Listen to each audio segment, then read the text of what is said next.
Hello students, कैसे हैं आप सभी। हम लोग कर रहे हैं शेयर कैपिटल और ये है वीडियो लेक्चर नंबर 13।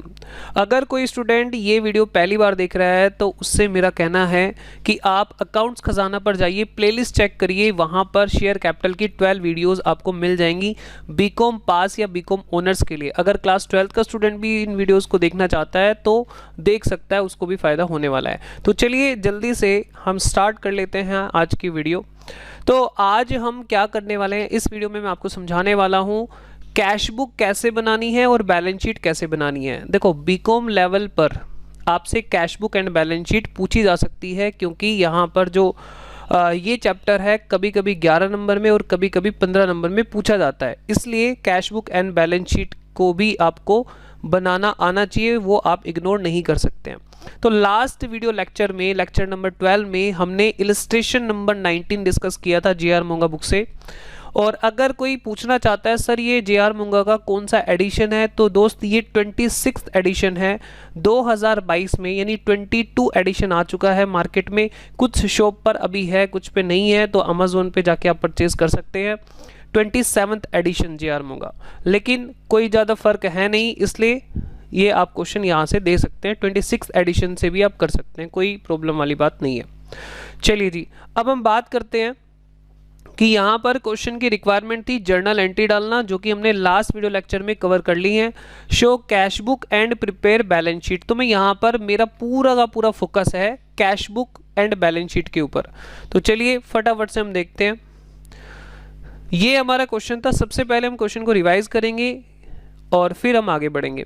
तो अगर कोई स्टूडेंट ऐसा है जिन्होंने लास्ट लेक्चर नहीं देखा था, तो प्लीज़ इलस्ट्रेशन नंबर 19 में जो हमने लास्ट लेक्चर में जर्नल एंट्री पास की थी, पहले वो देखिए, तभी ये लेक्चर समझ में आएगा, क्योंकि ये इसी का कॉन्टिन्यूएशन है।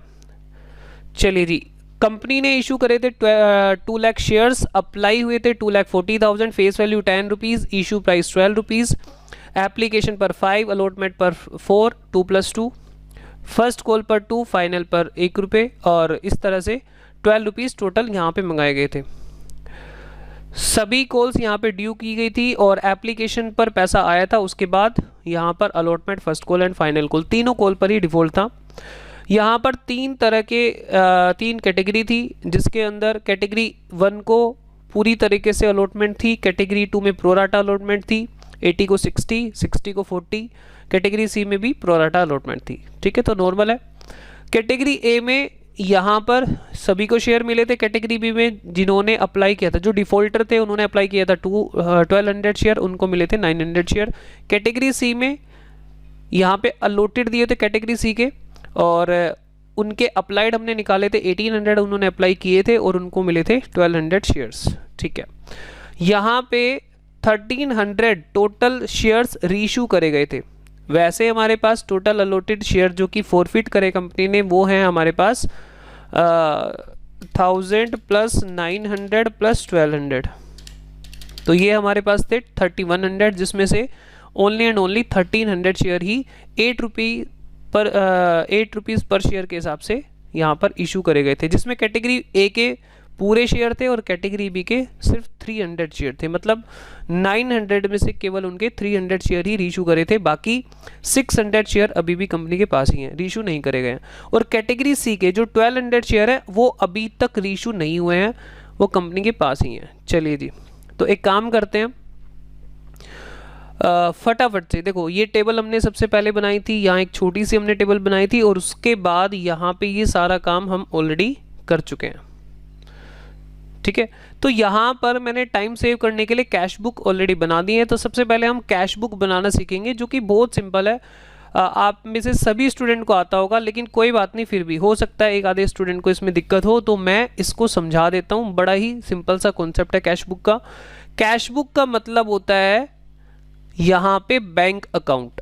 सर कैश बुक तो हमने 11th में पढ़ी है, डबल कॉलम कैश बुक, उसमें कैश का एंड बैंक दोनों का कॉलम होता था।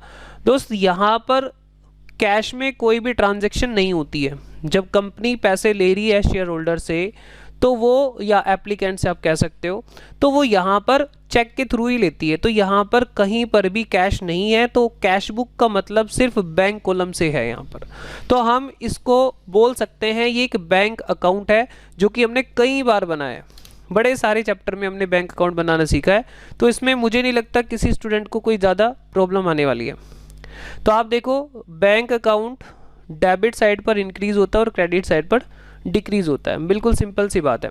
तो होगा क्या, अगर क्वेश्चन में कैश बुक मांगता है तो ये जितनी भी एंट्रीज हैं आपकी बैंक से रिलेटेड जितनी भी एंट्री हैं वो आपकी यहाँ पर नहीं आएंगी, जर्नल में नहीं आएंगी, वो आपको यहाँ पर कैश बुक में एंटर करनी पड़ेंगी। ठीक है, आप जल्दी से देखिए। तो ये जो जर्नल एंट्री है, पहली जो जर्नल एंट्री है वो कैश बुक में आएगी, यहाँ पर नहीं आएगी। सर अगर हम यहाँ पर जर्नल में डाल देंगे और उसको बाद में यहाँ पे कैश बुक में भी डाल देंगे तो क्या सही रहेगा या गलत हो जाएगा? गलत हो जाएगा, आपके नंबर कट जाएंगे। क्यों? क्योंकि आपने दो जगह पर रिकॉर्ड कर दिया है, डबल रिकॉर्डिंग हो गई है, इसलिए ये गलत हो जाएगा। आपको क्या करना है, जर्नल में फिर रिकॉर्ड नहीं करना है। क्लास 11th में आपने देखा था कि हमारी सब्सिडरी बुक्स होती थी, याद है? सब्सिडरी बुक्स में क्या होता था, जब हमारे पास जब बिजनेस का साइज छोटा होता है तो हम लोग क्या करते हैं, जब बिजनेस का साइज छोटा होता है सभी एंट्रीज को जर्नल में पास करते हैं, लेकिन जैसे जैसे बिजनेस का साइज बड़ा हो जाता है, बिजनेस ग्रो करना स्टार्ट कर देता है, तो हम अलग अलग बुक बनाना शुरू कर देते हैं। कैश एंड बैंक की ट्रांजेक्शन के लिए कैश बुक अलग बनाना स्टार्ट कर देते हैं, वो भी हमारी प्राइमरी बुक है, मतलब जर्नल के हमने हिस्से कर दिए, अलग अलग हिस्से कर दिए। जैसे आप जब छोटे बच्चे थे तो आप एक कॉपी में ही सब कुछ काम कर लेते थे, 3-in-1 रजिस्टर उसको कहते थे, उसमें ही मैथ्स होता था, इंग्लिश होता था, उसी के अंदर हिंदी होता था, है ना? इसी तरह एक ही नोटबुक में सब चीज़ें आप कर लेते थे। लेकिन जैसे जैसे आप बड़े होते गए तो आपने क्या करा, अकाउंट्स के लिए अलग, मैथ्स के लिए अलग, इकोनॉमिक्स के अलग, इंग्लिश के लिए अलग, सबके लिए अलग अलग रजिस्टर बनाना स्टार्ट कर दिया। क्यों बनाया, क्या रीज़न था उसका?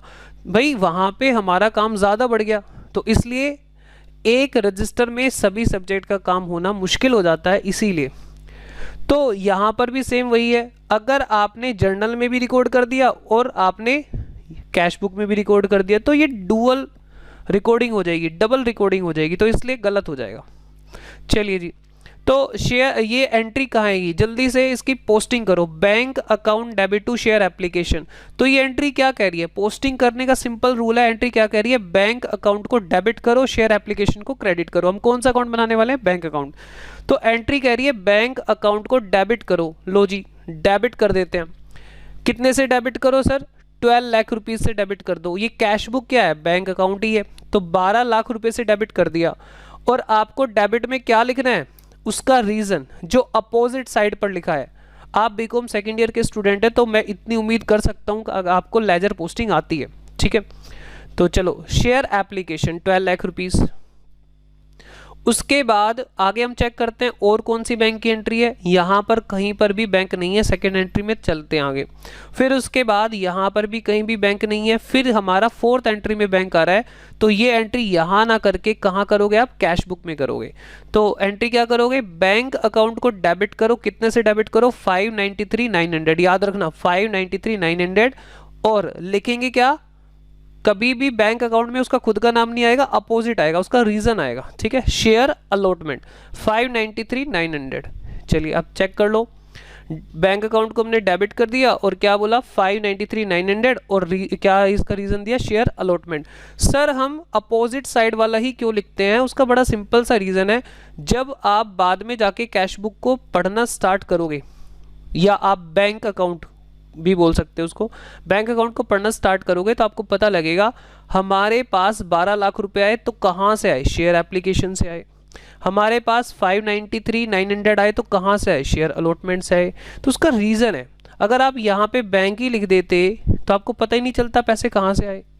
तो अपोजिट साइड वाला क्या होता है, उसका रीज़न होता है, हमें वो बताता है कि पैसे कहाँ से आ रहे हैं या पैसे कहाँ जा रहे हैं, ठीक है। अगर क्रेडिट साइड की हम बात करें तो चलिए, तो 2 एंट्री हमारी हो गई हैं, आगे चलते हैं। फिर उसके बाद तो आपको यहाँ से इरेज करनी पड़ेंगी, जर्नल में उनको नहीं दिखाना है, मैं बार बार बोल रहा हूँ ये बात, नहीं तो गलत हो जाएगा, नंबर कटेंगे। फिर उसके बाद 5th एंट्री में कोई बैंक अकाउंट नहीं आ रहा, फिर यहाँ पे 6th में बैंक अकाउंट आ रहा है, तो आप क्या कर देंगे, बैंक टू शेयर, यहाँ पे क्या करेंगे, शेयर फर्स्ट कॉल 393,900। तो ये हो गया 393,900 है, ये 800 है, 800 है, सॉरी 393,800, ठीक है। तो शेयर फर्स्ट कॉल हो गया। इसी तरह आप आगे इसको करते जाएंगे आपका, फिर उसके बाद आ जाएगा ये भी आपका हो जाएगा। तो यहाँ पे इसको हटा देंगे, जर्नल से इसको हटा देंगे, कैश बुक में ले जाएंगे। यहाँ पर 7th में कोई भी बैंक नहीं है, 8th में कोई भी बैंक नहीं है, 9th में देखो 196,900 शेयर फाइनल कॉल, 196,900 डेबिट में आएगा, 196,900 शेयर फाइनल कॉल, ठीक है सर। और इस एंट्री को यहाँ से हम हटा देंगे क्योंकि कैश बुक में हो गई है। 10th में कोई यहाँ पर नहीं है जी बैंक। उसके बाद यहाँ पर, हाँ यहाँ पर देखो ध्यान से, इस एंट्री को ध्यान से देखना। यहाँ पर एंट्री कह रही है बैंक अकाउंट को डेबिट करो 10,400 से, शेयर्स फॉरफिटेड को डेबिट करो 2,600 से, शेयर कैपिटल को क्रेडिट करो। तो हमें तो सिर्फ बैंक को ही करना है, हमें बैंक अकाउंट बनाना है अभी। तो बैंक अकाउंट को डेबिट कितने से करना है? 10,400 से। रीज़न क्या लिखोगे डेबिट में? Share capital. क्या रीज़न लिखोगे? Share capital 10,400 to share capital, ठीक है। तो इस तरीके से हमारी यहाँ पर इसको एक काम करेंगे हम इसको, हाँ सुनो सुनो सुनो, इसमें पूरी एंट्री नहीं हटेगी, इसमें कौन सी एंट्री बच जाएगी? बैंक वाला हिस्सा कहाँ चला जाएगा? कैश बुक में। और जो एंट्री बच जाएगी उसके बाद वाली एंट्री में बता देता हूँ क्या बच जाएगी। शेयर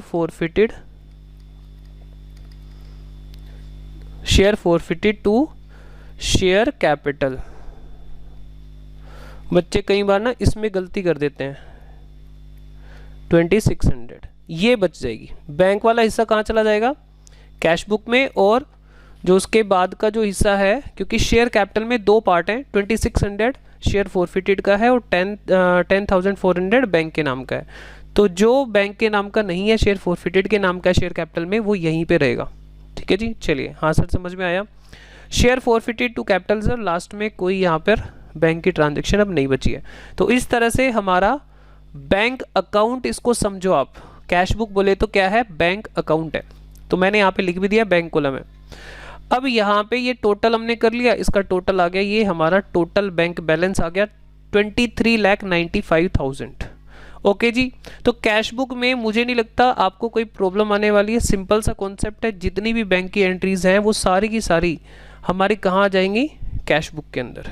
चलिए, तो यहाँ पे क्वेश्चन ही है, मैं एक काम करता हूँ, इस क्वेश्चन को हटा देता हूँ यहाँ से। अब मुझे आपको डिटेल में समझानी है बैलेंस शीट, और मेरी स्पीड थोड़ी स्लो रहेगी। तो अगर आपको मेरी स्पीड स्लो लगे तो आप भाई, आपके पास पता है, आपको यूट्यूब में फीचर है, आप स्पीड को डबल कर सकते हैं, ठीक है। उसके हिसाब से आप देख लेना। हाँ सर, वो हमें समझ में आता है, वो आप टेंशन ना लो। चलो जी, कैश बुक हमारा कंप्लीट है। अब हम बैलेंस शीट की तरफ जा रहे हैं। बैलेंस शीट आपको समझानी है मुझे डिटेल में। लो जी, मैंने यहाँ एक फॉर्मेट बैलेंस शीट का ऑलरेडी बनाया हुआ है, और यहाँ पर मैं उससे पहले आपको ये बता देता हूँ बैलेंस शीट का। यहाँ पे लो जी, आप मुझे बताओ ये फॉर्मेट जाना पहचाना है कि नहीं है? हाँ सर, ये फॉर्मेट तो हमने क्लास 12th में अच्छे से पहचाना हुआ है, जाना पहचाना फॉर्मेट है हमारा। और यही फॉर्मेट आपको अब ध्यान रखना है। आप उस फॉर्मेट को भूल जाइए, ठीक है। कौन सा फॉर्मेट? हॉरिजॉन्टल फॉर्मेट अब आपको काम नहीं आएगा। अच्छा सर, क्या हमें परमानेंट भूलना है उसको? नहीं भाई नहीं, परमानेंट थोड़ा ना भूलने के लिए बोल रहा हूँ। आपको अगर पार्टनरशिप फर्म की अकाउंटिंग करनी पड़े तो वही फॉर्मेट है, सोल प्रोप्राइटरशिप की अकाउंटिंग करनी पड़े तो वही फॉर्मेट है, हॉरिजॉन्टल फॉर्मेट। लेकिन अगर आपको कंपनी अकाउंट्स बनाने हैं तो वहां पर बैलेंस शीट ऐसे नहीं बनती है। हाँ सर, वो हमें भी पता है। तो आपको बैलेंस शीट दोनों ही याद रहनी चाहिए। चलिए जी, तो वर्टिकल फॉर्मेट ये बैलेंस शीट का है, और ज़्यादातर स्टूडेंट ये समझते हैं कि हमें कंप्लीट बैलेंस शीट बना के दिखानी है। जी नहीं, आपको कंप्लीट बैलेंस शीट इस चैप्टर में नहीं बना के दिखानी है।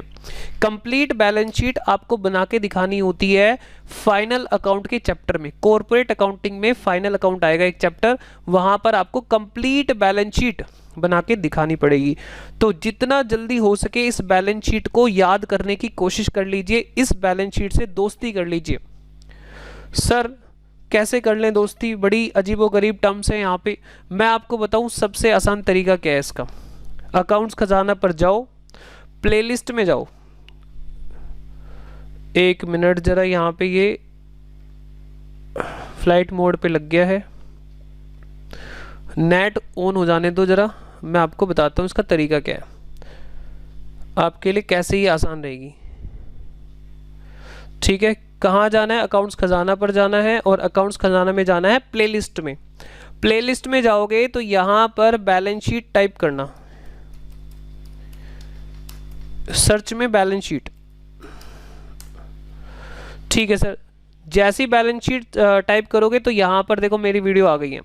बैलेंस शीट अब भूलना बंद, एसेट साइड और ये लायबिलिटी साइड। तो मैंने यहाँ पर एसेट और लायबिलिटी साइड को याद करने के तरीके, टेक्निक बना रखी है। ठीक है, मेमोरी टेक्निक बना रखी है। तो अगर मैं थोड़ा सा इस वीडियो को प्ले करके दिखाऊं तो यहाँ पर आपको शायद आवाज़ नहीं आएगी, तो चलो एक काम करना, आप खुद देख लेना। बैलेंस शीट का मैंने तरीका आपको बता दिया है। तो अकाउंट्स खजाना पर जाकर आप प्लेलिस्ट में यहाँ पर ये पूरी की पूरी बैलेंस शीट मैंने याद कैसे करनी है वो तरीका बताया हुआ है, और ये तरीका आपको बहुत पसंद आएगा, आपको पूरी की पूरी बैलेंस शीट याद हो जाएगी। ठीक है जी, चलो वापस से आ जाओ। थोड़ा सा मैं यहाँ पे समझा देता हूँ कि आपको यहाँ पे बैलेंस शीट कैसे बनानी है। तो जैसे कि मैंने कहा, यहाँ पे हमें कंप्लीट बैलेंस शीट नहीं बनानी है, बस थोड़ा सा छोटा सा एक एक्सट्रैक्ट बनाना होता है बैलेंस शीट का। चलिए तो बात करते हैं, एक्सट्रैक्ट का मतलब क्या होता है? छोटा सा एक हिस्सा है, ठीक है, जो उस चैप्टर के रेलेवेंट है। ठीक है, चलिए तो यहाँ पे है जी बैलेंस शीट का format. Figure as at the end of current year, यहाँ पे 2 ईयर का फिगर होता है। ठीक है, आपको उसको टेंशन मत लो, उसको 2 ईयर का क्यों होता है, वो कंपैरिजन के लिए होता है, तो छोड़ दो उसको। आपको एक ही साल का लिखना है। आपको ये याद रखना है, नोट नंबर होता है यहाँ पे, पर्टिकुलर होता है जी। ठीक है, सबसे पहले यहाँ पे आपको याद रखना है equity and liability. Equity and liabilities. Equity क्या होता है जी? इक्विटी होता है मालिकों से रिलेटेड पैसा। मालिक कौन कौन होते हैं? Equity and preference, equity share holders and preference share holders.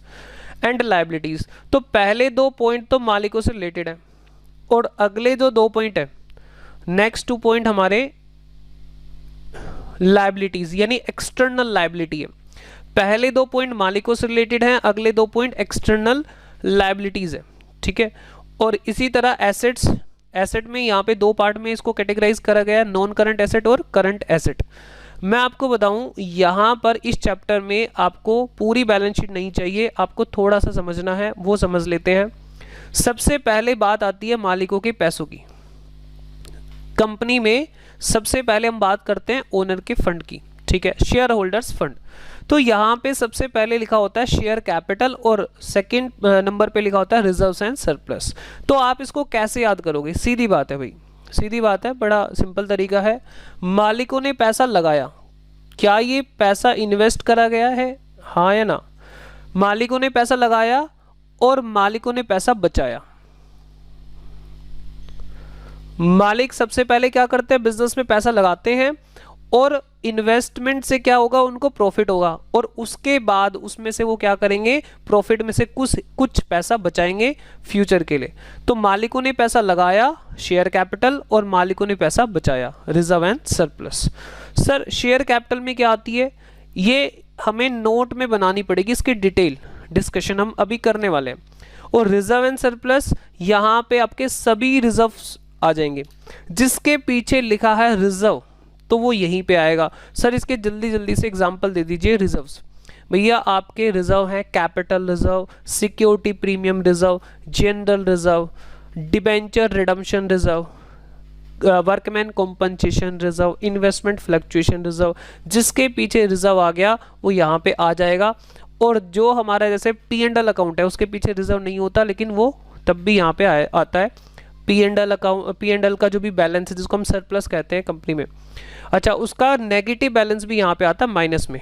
ठीक है जी, चलिए तो आगे बात करते हैं। Money received against share warrant, ये नहीं आता है, तो ये वैसे मैं कभी समझा दूंगा, टाइम मिलेगा तो, लेकिन अभी आपके कोई काम का ये नहीं है।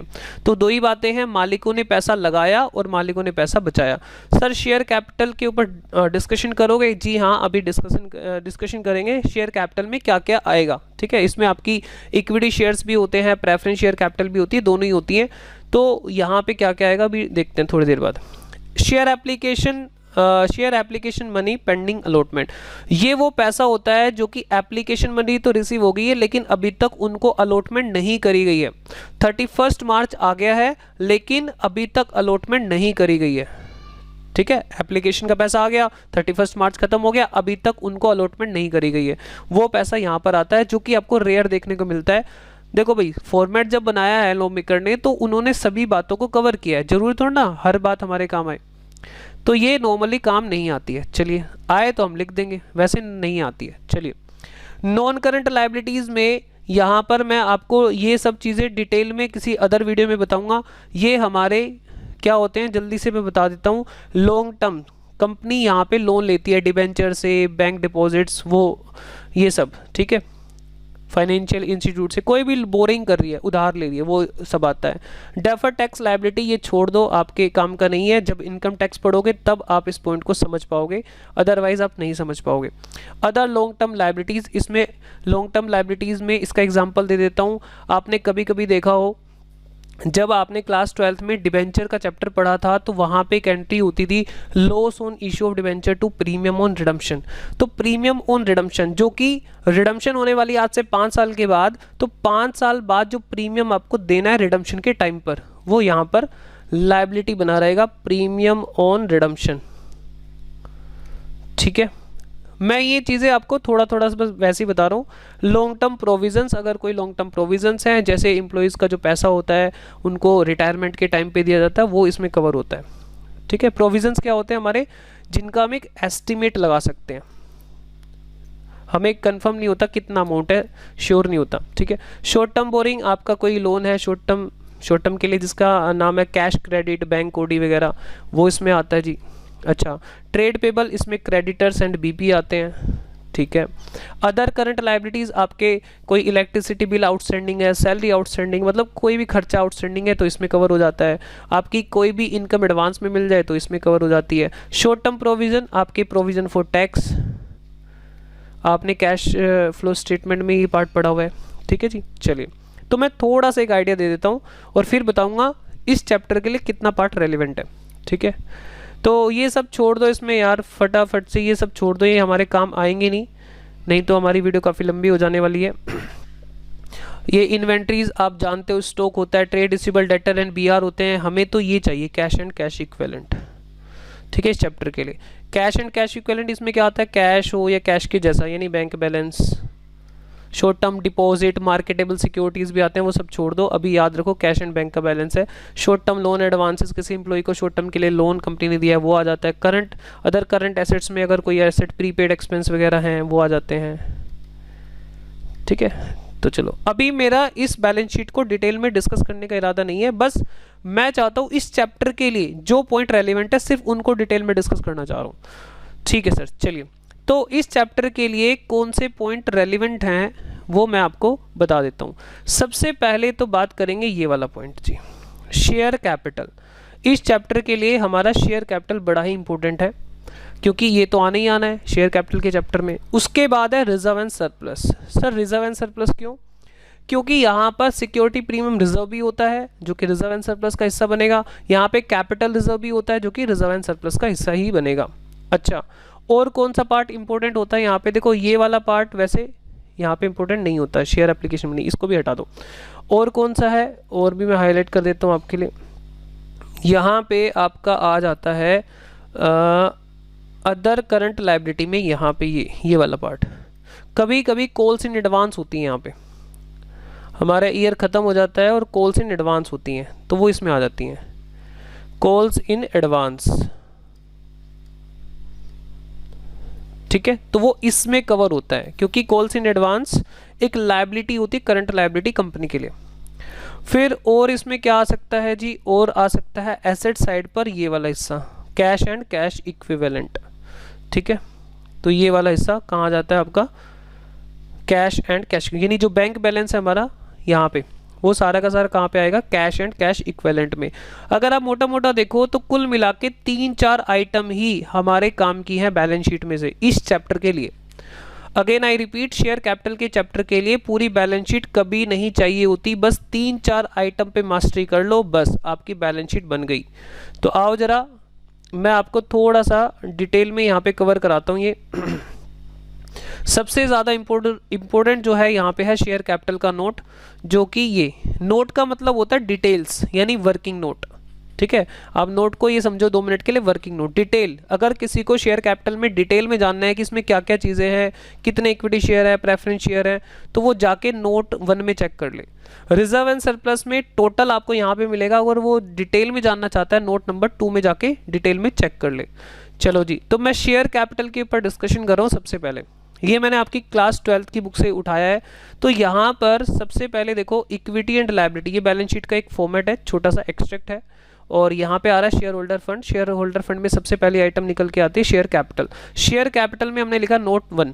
नोट 1 को हमने यहाँ पे दिखाया कि भाई नोट 1 के अंदर क्या क्या चीज़ें हैं। तो इस फॉर्मेट को थोड़ा सा ध्यान रखने की कोशिश करो और थोड़ा समझो इस फॉर्मेट को, क्योंकि यही सबसे ज़्यादा समझने वाला है, बाकी इसमें और कुछ भी नहीं है। तो सबसे पहले ध्यान देना, ऑथराइज्ड कैपिटल हमें बतानी होती है। हमारी ऑथराइज्ड कैपिटल क्या है, मतलब हमारे पास कितने इक्विटी शेयर हैं। मान लो हमारे पास कितने हैं, 1 लाख इक्विटी शेयर्स हैं, 1 लाख इक्विटी शेयर है ऑफ ₹10 ईच। तो हमारे पास कितने इक्विटी शेयर हो गए, कितने रुपए के इक्विटी शेयर हो गए, 10 लाख के। इसी तरह हमारे पास 50,000 प्रेफरेंस शेयर्स हैं,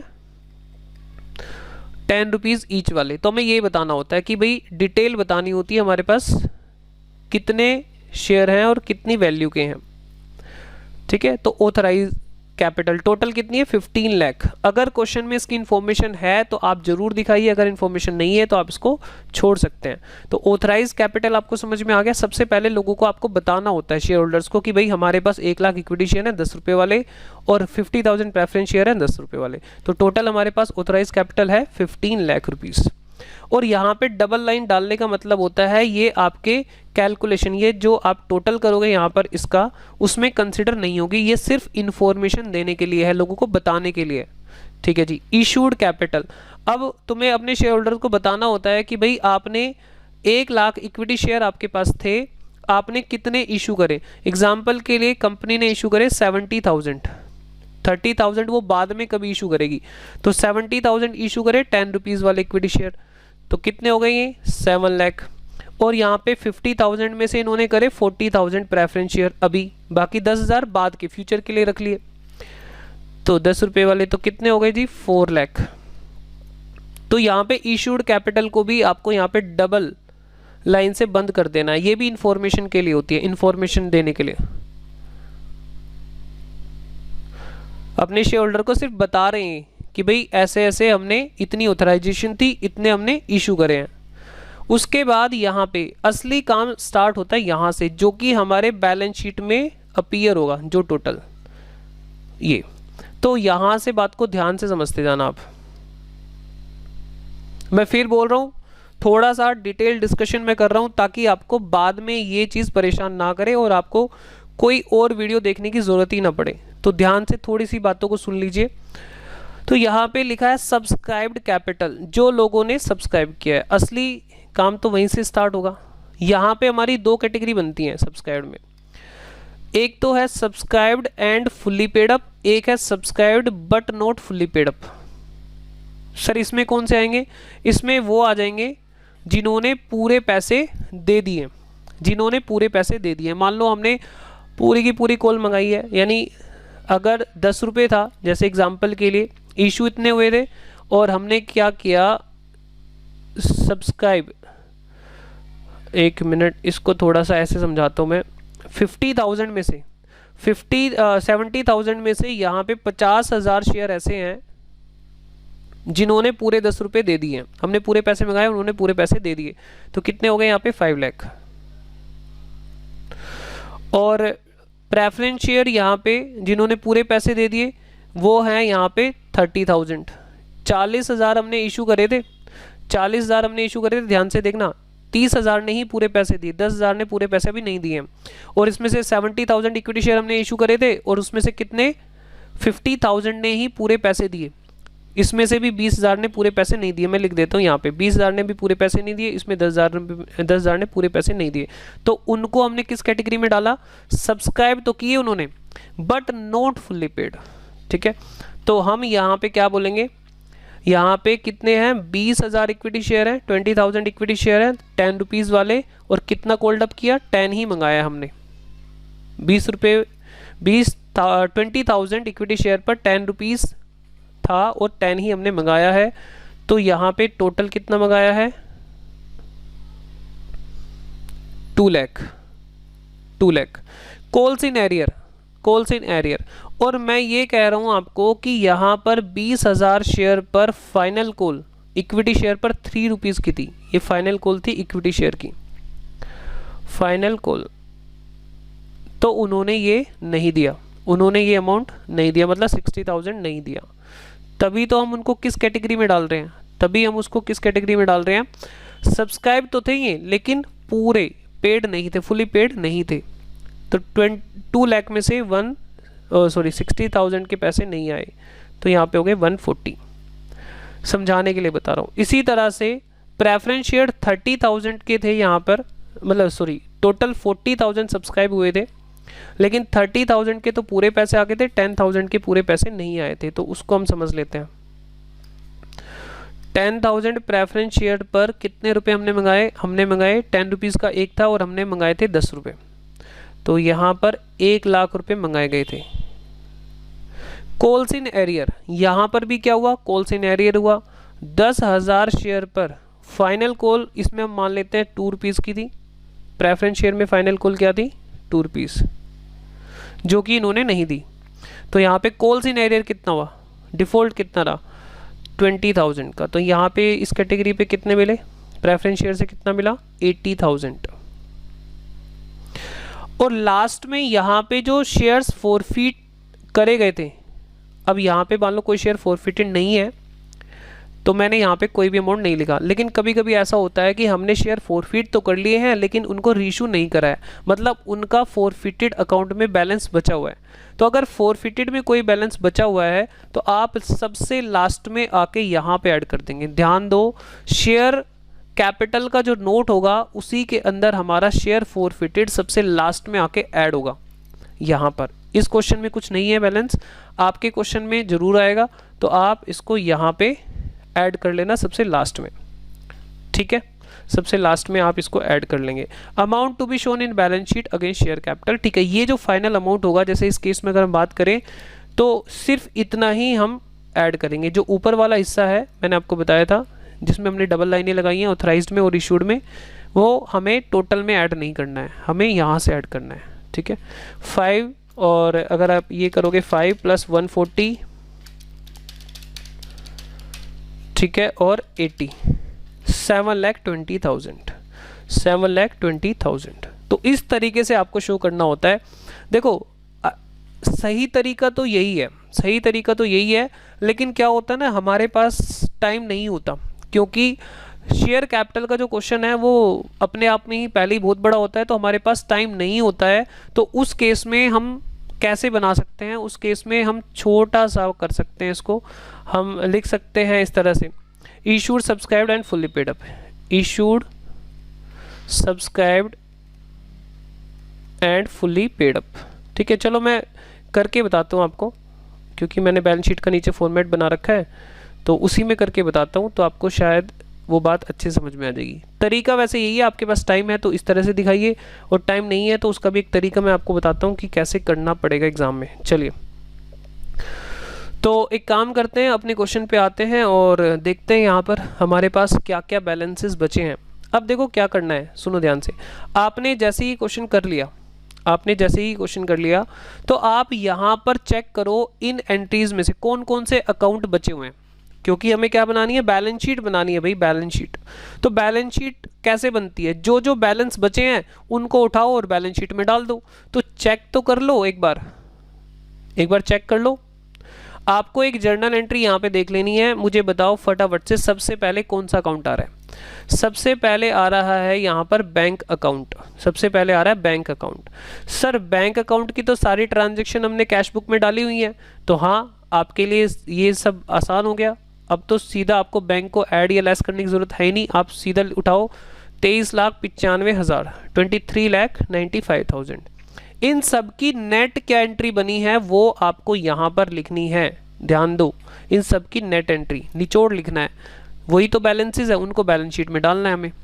आओ जरा, तो मैं यहाँ पे बोलूँ सबसे पहले, क्योंकि बैंक के लिए हमने कैश बुक बना रखी है, उसकी सभी एंट्रीज हम पहले ही कैश बुक में उसके बैलेंसेस डाल चुके हैं, तो उसका आ रहा है 23,95,000, 23,95,000 ये एंट्री बन गई। सर ये एंट्री हम क्यों कर रहे हैं, क्या एग्जाम में करनी है? नहीं, ये बैलेंस शीट, ये सारे बैलेंस हैं हमारे, ये बैलेंस शीट में डालेंगे ना हम। चलिए फिर उसके बाद मुझे बताओ, क्या शेयर एप्लीकेशन अकाउंट खुला हुआ है या बंद हो चुका है? सर शेयर एप्लीकेशन अकाउंट तो बंद हो चुका है, तो मैं इसको काट रहा हूँ यहाँ पे, ठीक है, मैंने इसको काट दिया जी। शेयर एप्लीकेशन को ये बंद हो चुका है, मैंने काट दिया।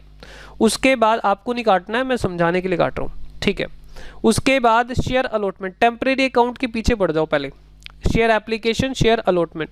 शेयर अलॉटमेंट क्या बंद हो चुका है? हाँ, शेयर अलॉटमेंट देखते हैं। शेयर अलॉटमेंट यहाँ पे क्रेडिट हुआ था 2 लाख का, और शेयर अलॉटमेंट अकाउंट ध्यान देना डेबिट हुआ, जब मंगाया तो डेबिट हुआ। पहले ही कितना क्रेडिट हो चुका है? पहले ही क्रेडिट हो चुका है 2 लाख, 8 लाख का डेबिट, क्रेडिट हो चुका है 2 लाख। कैलकुलेटर हाथ में ले लो, 8 लाख का डेबिट, क्रेडिट हो चुका है 2 लाख, तो 6 लाख अभी डेबिट में बचा है। तो चेक करो शेयर अलॉटमेंट यहाँ पे कितना क्रेडिट हो गया, यहाँ पे कितना क्रेडिट हो गया 593,900। तो 6 लाख डेबिट था, माइनस कर दो 593,900, तो 6100 हमारा डेबिट में बचा हुआ है। और आपको अगर याद हो तो 6100 ही डिफ़ॉल्ट था इसका, जो कि ओपन था। बाद में जब हमने फॉरफिट करा था, शेयर अलॉटमेंट पूरी तरह से बंद हो गया था। तो आप चेक करते जाओ, शेयर अलॉटमेंट यहाँ पे है क्या? शेयर अलॉटमेंट ये रहा, इसमें मिलेगा आपको शेयर अलॉटमेंट अकाउंट। तो शेयर अलॉटमेंट अकाउंट हमारा डेबिट बचा था 6100 से, वो भी ख़त्म हो चुका है। तो शेयर अलॉटमेंट पूरी तरीके से बंद हो गया है। अब बात करते हैं हम फर्स्ट कॉल की, टेम्परेरी अकाउंट के बारे में बात कर रहे हैं। अब बात कर लेते हैं फर्स्ट कॉल की। तो चेक करो फर्स्ट कॉल, यहाँ पे फर्स्ट कॉल नहीं है, नीचे आ जाओ, यहाँ पे मिलेगा फर्स्ट कॉल। डेबिट कितने से हुआ first call account? Sir 4 lakh पे, कैलकुलेटर पे ले लो, 4 लाख से डेबिट हुआ। नीचे एक बार समझने में टाइम लगेगा, उसके बाद आप बड़ी फास्ट तरीके से इसको कर लोगे। क्रेडिट कितने का हो गया? कैलकुलेटर पे 4 लाख माइनस 393,800, तो 6200 का डेबिट बच रहा है अभी 6200 का डेबिट बच रहा है। चेक करो शेयर फर्स्ट कॉल, यहाँ पे क्रेडिट कितने का हो रहा है? शेयर फर्स्ट कॉल यहाँ पे क्रेडिट हो रहा है 3800 का, माइनस करो 3800। अब बचा हमारे पास 2400 का। नीचे चलो, शेयर फर्स्ट कॉल चाहिए हमें, शेयर फर्स्ट कॉल, यहाँ पे देखो शेयर फर्स्ट कॉल है, ये रहा 2400, तो माइनस हो गया, यानी पूरी खत्म हो चुका है। शेयर फर्स्ट कॉल भी पूरा आपका बंद हो चुका है, ठीक है सर। उसके बाद हम चलेंगे आगे और हमारे पास आएगा शेयर फाइनल कॉल। तो शेयर फाइनल कॉल ड्यू कहाँ से हुआ था, वहाँ से चालू करेंगे। शेयर फाइनल कॉल यहाँ से ड्यू हुआ था, ये रहा शेयर फाइनल कॉल हमारा ड्यू हुआ जी यहाँ पर 198,100 माइनस करो शेयर फाइनल कॉल क्रेडिट कितने से हो गया, यहाँ पे चेक करो 196 माइनस करो 196,900, 1200 से डेबिट है। क्या ये भी फॉरफिट हो चुके हैं शेयर्स? जी हाँ, तो 1200 से ये भी खत्म हो चुका है। देखो यहाँ पे शेयर फाइनल कॉल क्रेडिट करा हुआ है। आपको क्या बात समझ में आ रही है? देखो यहाँ पे मैं बच्चों की तरह समझा रहा हूँ, लेकिन जब आप इसको इस प्रोसेस को करोगे, जब आप क्वेश्चन करोगे, तो आपको पता होगा कि कितने से ओपन था और फॉरफिट करते टाइम हमने वो कैंसिल कर दिया है। तो आपको पहले से ही पता होगा कि कौन सा अकाउंट पूरी तरीके से बंद हो चुका है। अगर कोई शेयर्स पे डिफ़ॉल्ट था और हमने उनको फॉरफिट कर लिया है, तो वो अकाउंट ऑटोमेटिकली बंद अपने आप ही हो जाएगा। दोबारा सुनो, कोई भी अकाउंट, कोई भी हमारा टेम्परेरी अकाउंट जिसमें आता है, हमारे शेयर एप्लीकेशन तो कभी नहीं खुलता, allotment, first call, second call, final call, ये अकाउंट खुले कितने अमाउंट से रहते हैं? जितने से डिफ़ॉल्ट है। अगर इनको फॉरफिट कर लिया गया है तो ये अकाउंट ऑटोमेटिकली क्या होंगे? क्लोज हो जाएंगे। ये अकाउंट ऑटोमेटिकली क्लोज हो जाएंगे, क्योंकि फॉरफिट पे हम क्या करते हैं, पुराना जितना खुला था उसी को तो बंद करते हैं, तो सीधी सी बात है वो ख़त्म हो जाएंगे। चलिए, अब फर्स्ट कॉल भी, फाइनल कॉल भी हो गया। अब हम किसी दूसरे अकाउंट की बात करेंगे। एक भी अकाउंट को छोड़ना नहीं है। सर एक काम करो, शेयर कैपिटल को ले लो, शेयर कैपिटल को, चलो शेयर कैपिटल को ले लेते हैं। शेयर कैपिटल में कितना है जी, 10 लाख है। कैलकुलेटर पे फिगर ले लो, मैं इसको येलो कलर से हाईलाइट कर देता हूँ। शेयर कैपिटल में 10 लाख है जी, 10 लाख है। कैलकुलेटर पे ऐड करते जाना, फिर चेक करो और कहाँ है शेयर कैपिटल। यहाँ पर शेयर कैपिटल है आपका 4 लाख, कैलकुलेटर पे ऐड कर लो, 14 लाख हो गया। फिर शेयर कैपिटल यहाँ पर भी है हमारा 4 लाख, कैलकुलेटर पे ऐड कर लो। फिर और कहाँ है शेयर कैपिटल, शेयर कैपिटल, हाँ यहाँ पे डेबिट हुआ शेयर कैपिटल, यहाँ पे शेयर कैपिटल क्या हुआ, डेबिट हुआ, तो माइनस करो 17,100 रुपये, ठीक है। उसके बाद शेयर कैपिटल और कहाँ पे आ रहा है हमारा, यहाँ पे शेयर कैपिटल फिर से क्रेडिट हुआ, ऐड कर लो 198,100, ठीक है। उसके बाद शेयर कैपिटल और कहाँ आ रहा है हमारे पास, यहाँ पे शेयर कैपिटल डेबिट हो रहा है, तो माइनस करो, -12,000, ठीक है। उसके बाद हमारा शेयर कैपिटल यहाँ पे आ रहा है, ये रहा शेयर कैपिटल, तो ऐड कर लो 13,000, ठीक है। और कहाँ पे है शेयर कैपिटल, यहाँ पे शेयर कैपिटल नहीं है, तो हमारे पास जो शेयर कैपिटल आ रहा है 19,82,000 आ रहा है जी। कितना आ रहा है, 19,82,000। जो येलो में है वो सारे शेयर कैपिटल हैं। शेयर कैपिटल का क्रेडिट बैलेंस बच रहा है, और ये कौन सी कैपिटल है, इक्विटी। 19,82,000 शेयर कैपिटल का बैलेंस बच गया है। सबसे बड़ा अकाउंट यही होता है। उसके बाद अब फटाफट से हो जाएंगे। बैंक अकाउंट तो आपका वैसे ही बंद है, बैंक अकाउंट को छोड़ दो, ठीक है। बैंक भी बंद है, चलो मैं इसको हटा ही देता हूँ। लो जी, बैंक भी बंद है, एप्लीकेशन भी बंद है, शेयर एप्लीकेशन वैसे ही बंद हो गया, ठीक है। कौन सा अकाउंट बचा सर, एक काम करो, सिक्योरिटी प्रीमियम को ले लो अब। लो जी, मैं ग्रीन पेन से, ग्रीन कलर से ले रहा हूँ सिक्योरिटी प्रीमियम को, ग्रीन नहीं ये हाईलाइटेड, तो ये वाला सिक्योरिटी प्रीमियम कितने से क्रेडिट हुआ जी, चेक करो, 4 लाख से क्रेडिट हुआ। और कहीं सिक्योरिटी प्रीमियम है क्या सर, और कहीं तो सिक्योरिटी प्रीमियम यहाँ मिलेगा फॉरफीचर के टाइम पर, ये रहा सिक्योरिटी प्रीमियम डेबिट।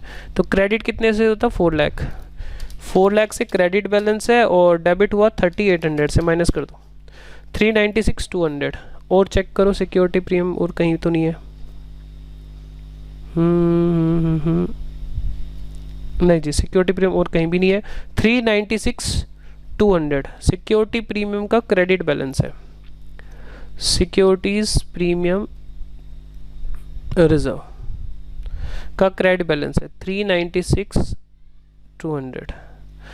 चलो और देखते हैं और क्या किस चीज़ का बैलेंस बचा हुआ है। ये दोनों अकाउंट बंद हो गए, यहाँ पे ये सब बंद हो गए, तो मैं इन पे कांटे लगाता जा रहा हूँ। जो हमारी एंट्री पूरी ख़त्म हो चुकी है, जिसमें एक भी अकाउंट बचा नहीं है। इसमें ये दोनों, ये सब ख़त्म हो चुका है। यहाँ पे बैंक भी हो चुका है, ये अलॉटमेंट भी हो चुकी है, ये भी ख़त्म। यहाँ पे शेयर कैपिटल फर्स्ट कॉल दोनों हो चुके हैं। यहाँ पे बैंक भी हो चुका है हमारा, और ये भी हो चुका है, ये भी ख़त्म एंट्री। ये हमारी, इसमें एक अकाउंट बचा हुआ है, शेयर फॉरफिटेड अकाउंट, ठीक है। इसको भी हम देख लेते हैं। ये एंट्री भी हमारी, एक काम करते हैं, शेयर फॉरफिटेड को हम देखते हैं इस कलर से, ठीक है। शेयर्स फॉरफिटेड कितना है जी, शेयर फॉरफिटेड में बैलेंस कितना था, शेयर फॉरफिटेड में बैलेंस था 11,000। शेयर फॉरफिटेड में कितना बैलेंस था, 11,000, ठीक है। क्रेडिट बैलेंस है, चेक करना शेयर फॉरफिटेड में डेबिट कितना हुआ। शेयर फॉरफिटेड में डेबिट हुआ एक तो यहाँ पर, नहीं एक ऊपर भी है, ये रहा, एक यहाँ पर भी है, 4 जगह पे है। एक बार ज़रा ध्यान से इसको कर लेते हैं, दोबारा से देखो। एक शेयर फॉरफिटेड तो यहाँ पर है 11,000, ठीक है। फिर है जी हमारा शेयर फॉरफिटेड, फिर से 8400 ऐड कर लो क्रेडिट में। फिर हमारे पास डेबिट है 2600, माइनस करो। और फिर हमारे पास 4400 और डेबिट है, माइनस करो, तो 12,400। सर ये कहाँ लिखना होगा, ये शेयर कैपिटल में ही होता है। शेयर फॉरफिटेड ना शेयर कैपिटल में ही, मैंने आपको बताया था, सबसे लास्ट में ऐड होता है। 12,400 ये क्या है, फॉरफिटेड, शेयर फॉरफिटेड, ठीक है। इसी शेयर कैपिटल में ऐड होता है। चलिए उसके बाद शेयर फॉरफिटेड भी हमारा ख़त्म। तो ये एंट्री हमारी पूरी तरीके से, इसके अकाउंट क्लोज हो गए हैं, ये भी अकाउंट ख़त्म हो गई। ये एंट्री भी बिल्कुल ख़त्म हो चुकी है, इसमें भी कुछ नहीं बचा। ये बैंक ऑलरेडी ले चुके हैं हम, ये ख़त्म हो गई है। और शेयर कैपिटल भी हो चुका है, ये भी हो चुका है। शेयर फॉरफिटेड भी हो गई, ये भी ख़त्म हो गई है एंट्री। बैंक हो चुका है, शेयर कैपिटल भी हो चुका है, ये भी ख़त्म हो चुकी है। और एक बचा है यहाँ पे बैलेंस कैपिटल रिजर्व का। Capital reserve 4400। तो यहाँ पे आप चेक करो कैपिटल रिजर्व कहाँ आएगा, कैपिटल रिजर्व 4400। ठीक है, अब चेक कर लो कोई एंट्री छूटी ना हो। यहाँ पे क्रॉस देख लो सभी एंट्री पे लगा हुआ है क्या। ठीक है, सभी एंट्री पूरी तरीके से यहाँ पे आ चुकी हैं। कैपिटल रिजर्व भी हमने एंट्री ले ली। तो अगर हम कुल मिला के बात करें इन सब एंट्री में से हमारे पास यही तो एंट्री बची है। इन सब एंट्री को कंबाइन करके यही तो एंट्री है। हाँ सर, तो बस अब यही इससे बैलेंस शीट बनानी है आपको, इसी एंट्री से बैलेंस शीट बनानी है। बताओ जी, एसेट साइड पर एक आइटम है बैंक, तो क्या करोगे 23 लाख। एक बार इसका टोटल करके देख लो जरा चेक। शेयर कैपिटल का टोटल ये कितना आ जाएगा, 19,82,000 प्लस 12,400, ये आ जाएगा 19 लाख, 19,94,400 प्लस 396,200 प्लस 4,400, ये मैच करेगा जी, मैच करेगा। यानी ये जो टोटल है क्रेडिट साइड का वो भी इतना ही आ रहा है, 23,95,000। तो बताओ मेरी बैलेंस शीट मैच करेगी कि नहीं। ये एसेट साइड पे जाएगा और ये सब लायबिलिटी साइड पर जाएंगी, तो ये बैलेंस शीट में डालना है। तो फटाफट से बताओ कहाँ कहाँ पे आएगा। बैंक आएगा कैश एंड कैश इक्विवेलेंट में। शेयर कैपिटल कहाँ पे आएगा आपका, शेयर होल्डर फंड में, ए पार्ट में, क्या मालिकों ने लगाया। और सिक्योरिटी प्रीमियम कहाँ जाएगा, रिजर्व एंड सरप्लस में। और कैपिटल रिजर्व किस में जाएगा, रिजर्व एंड सरप्लस में। बस इतना ही बैलेंस शीट का काम है। तो सर आप जो तरीका ये बता रहे हो ये थोड़ा सा लेंथी तरीका है, हम इससे और फास्ट तरीका ढूंढ सकते हैं। तो भाई मैं उसके लिए कभी मना नहीं कर रहा, आपको जो तरीका अच्छा लगे वैसे कर लो। कुल मिला के आपको करेक्ट समझना है, बातों को समझना है। आप जैसे करना चाहें आप, वो आपकी अपनी चॉइस है, तो अपने उसके हिसाब से कर लो। ठीक है, कोई अच्छा तरीका मिले तो कमेंट बॉक्स में कमेंट करके ज़रूर यार मेरे को भी बता देना, ताकि और बच्चों के साथ भी हम इसको शेयर कर लें। ठीक है, चलिए तो हमने यहाँ पे बैलेंस शीट बनाई है एज एट, वो डेट आप डाल दीजिए। इक्विटी एंड लायबिलिटीज, पहले मालिकों के पैसे की बात होती है, फिर आउटसाइडर के पैसों की बात होती है, नोट नंबर और यहाँ पे अमाउंट। सबसे पहले हम बात करते हैं शेयर होल्डर फंड, मालिकों के पैसे की बात करते हैं। तो शेयर होल्डर फंड में क्या लगाया और क्या बचाया, इसके लिए हम डिटेल यहाँ पे बता देते हैं नोट 1 में, और रिजर्व एंड सरप्लस की डिटेल बताते हैं नोट नंबर 2 में। कैश एंड कैश इक्विवेलेंट की बता देते हैं नोट नंबर 3 में। ठीक है, तो अब यहाँ पे इस तरह से आपको नोट बनाने हैं, note number particular rupees. Share capital में हम डिटेल बता दो जी क्या क्या है।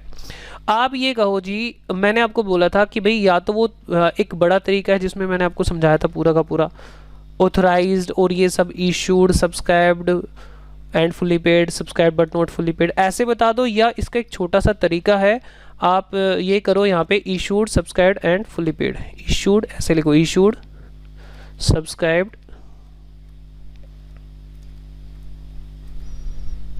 And paid up. ठीक है, यहां पे लिख दो जी कौन से शेयर थे ये, equity share capital, equity share capital.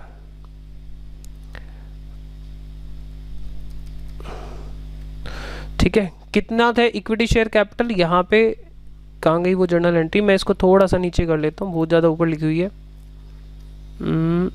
उठाओ यहाँ से और अपनी बैलेंस शीट के पास रख लो, इसको बार बार देखनी पड़ेगी।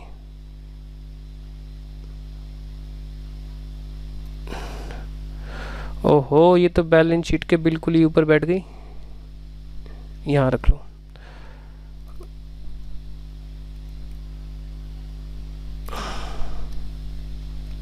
हाँ जी, तो शेयर कैपिटल में कितना है अपना, शेयर कैपिटल में 90,82,000 और फॉरफिटेड में कितना है 12,400।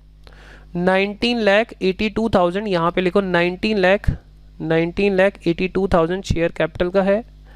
और फॉरफिटेड यहाँ पे आपको मैंने बताया था ऐड कर लेना है, फॉरफिटेड अमाउंट कितना है, फॉरफिटेड अमाउंट 12,400, 12,400।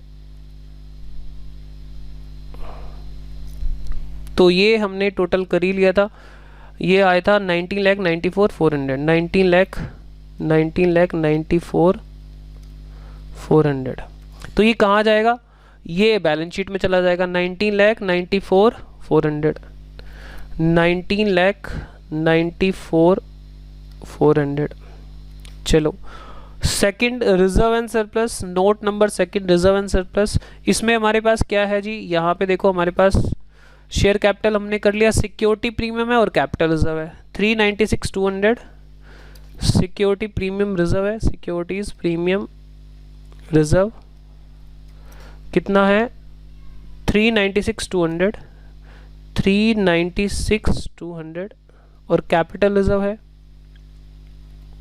सभी रिजर्व इसी में आते हैं, जिसके पीछे आ गया रिजर्व वो तो इसमें आना ही है और इसमें P&L भी आना है, उसके पीछे रिजर्व नहीं होता लेकिन आता है। चलो 12,400, ओ सॉरी मैं क्या देख रहा हूँ, 4,400, इसका टोटल बताओ जी कितना आ गया, 396,200 प्लस 4,400, यहाँ पे 4,006,000, कहाँ पे आएगा ये, यहाँ पे आ जाएगा 4,006,000। चलो कैश एंड कैश इक्विवेलेंट में क्या है, बैंक बैलेंस है, बैंक है जी, कैश एंड कैश इक्विवेलेंट में कितना है 23,95,000, 23,95,000।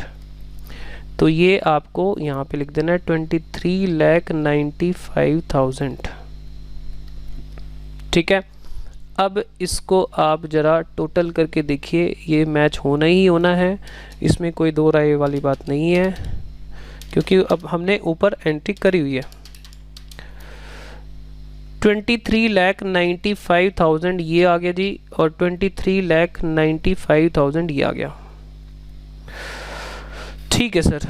इसमें तो कुछ बातें कम थी तो आपने वो बातें कवर कर ली है सर, ये तो हमें समझ में आ गया है, लेकिन कुछ आगे बातें और आ सकती हैं तो थोड़ा सा हमें वो भी बताइए, क्योंकि आपने बोला था इस वीडियो को देखने के बाद आपको बैलेंस शीट की कोई दूसरी वीडियो देखने की ज़रूरत नहीं पड़ेगी।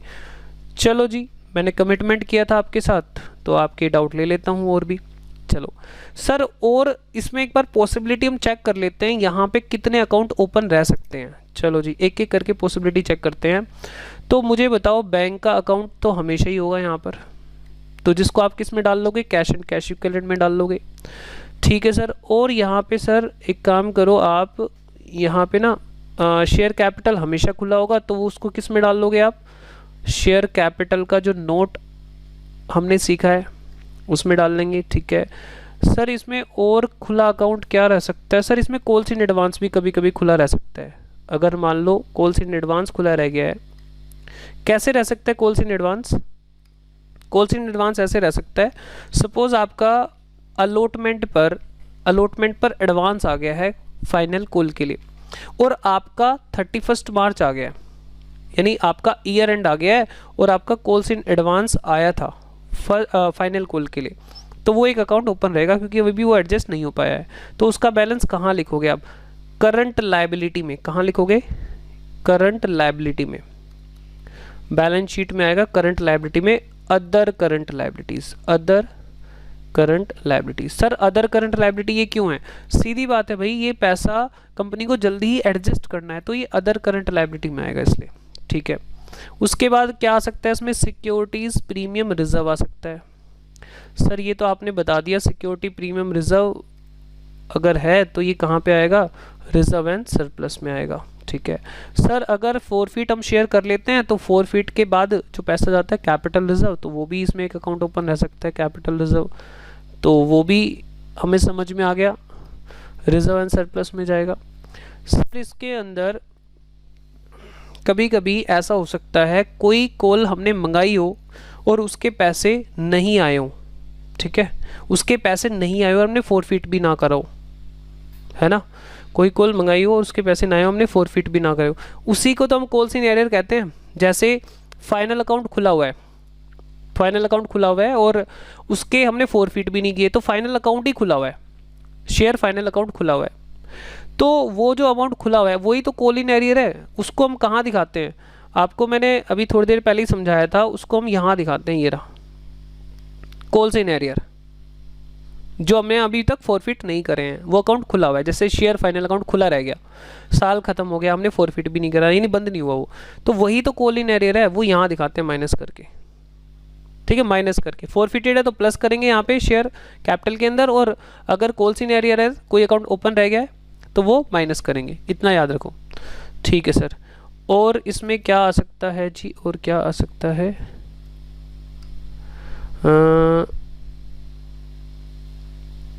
इसके अलावा और क्या बचा यार? सब कुछ तो इसमें कवर हो गया, और तो इसमें कुछ मुझे लग नहीं रहा है बचा हुआ है। ठीक है, ये किस में जाएगा आपका? Cash and cash equivalent, equivalent, ठीक है, ये इसमें जाएगा। Share capital, call in advance, security premium, capital reserve. कोई अगर कॉल्स इन एरियर है, जैसे वो यहाँ पे आएगा कॉल्स इन एरियर, उसका डेबिट बैलेंस होगा, या कॉल्स इन एरियर ना के आपका कोई पर्टिकुलर अकाउंट आएगा, जैसे share final call, share final call अभी हमने फॉरफिट नहीं करा, तो उसका जो पैसा है वो कैपिटल जो आप लिखोगे उसी में से माइनस होगा। समझ आ गया आपको? हाँ सर, समझ में आ गया। बस यार, इसके बाद तो कुछ इसमें बचेगा नहीं, और सब अकाउंट आपको पता है बैलेंस शीट में कहाँ दिखाने हैं। दोबारा से एक बार रिवाइज कर लो। Bank, cash and cash equivalent में कॉल्स इन एरियर या फाइनल कॉल खुला हुआ है, वो फॉरफिट नहीं हुए, बंद नहीं हुए, तो वो कॉल्स में शेयर कैपिटल का टोटल लिखना, उसमें से माइनस करना। ठीक है, शेयर फॉरफिटेड अकाउंट बचा हुआ है, शेयर फॉरफिटेड अकाउंट बचा हुआ है, एक मिनट, क्रेडिट बचा हुआ है, तो क्या करोगे? शेयर फॉरफिटेड कैसे बच सकता है? हमने शेयर फॉरफिट तो कर लिए, बट रीइशू अभी नहीं करें, तो उसको शेयर फॉरफिटेड में पड़ा रहेगा, शेयर कैपिटल में ही ऐड कर देना, शेयर कैपिटल में ऐड कर देना। ठीक है, उसके बाद कॉल इन एडवांस आए तो कहाँ करना है? करंट लायबिलिटी में, अदर करंट लायबिलिटी में। सिक्योरिटी प्रीमियम रिजर्व हो या कैपिटल रिजर्व हो तो कहाँ करना है? रिजर्व एंड सरप्लस में। बस खत्म, बैलेंस शीट में बस इतना ही काम आना यार। हाँ सर, एक डाउट हमारा और बचा है, वो भी क्लियर कर दो। क्या? कि सर अगर एक ही आइटम है तो हम यहाँ कैश एंड कैश इक्विवेलेंट में यहीं पे बैंक लिख दे, इसके लिए नोट ना बनाएं? देखो, प्रॉपर तरीका तो होता है नोट बनाने का, लेकिन एक आधी आइटम है ना, तो आप यहीं पे लिख लो यार, इतने टेंशन मत लो, यहीं पे लिख लो। टाइम कम है तो फटाफट से यहीं पे लिख दो, एक या दो आइटम तक यहाँ पे लिख लेना। उससे ज़्यादा आइटम है तो फिर उसके लिए नोट बनाना मैंडेटरी है। वैसे तरीका तो नोट बनाने का ही है, लेकिन काम चल जाएगा। ठीक है, चलो, टाइम है तो नोट बना देना, नहीं है तो यहाँ पे सीधा बैंक लिख देना, सीधा, कोई नोट वोट बनाने की ज़रूरत नहीं है। चलिए जी, तो ये वीडियो यहीं तक है, क्योंकि मुझे लग रहा है अब मैंने काफ़ी ज़्यादा लंबा इस पर डिस्कशन कर दिया है। कुछ बच्चे हमारे बोर भी हो गए हैं, तो कोई बात नहीं यार, थोड़ा सा कभी कभी बोर होना पड़ता है, मजबूरी है, पढ़ाई है, क्या करें, ऐसे ही करना पड़ता है।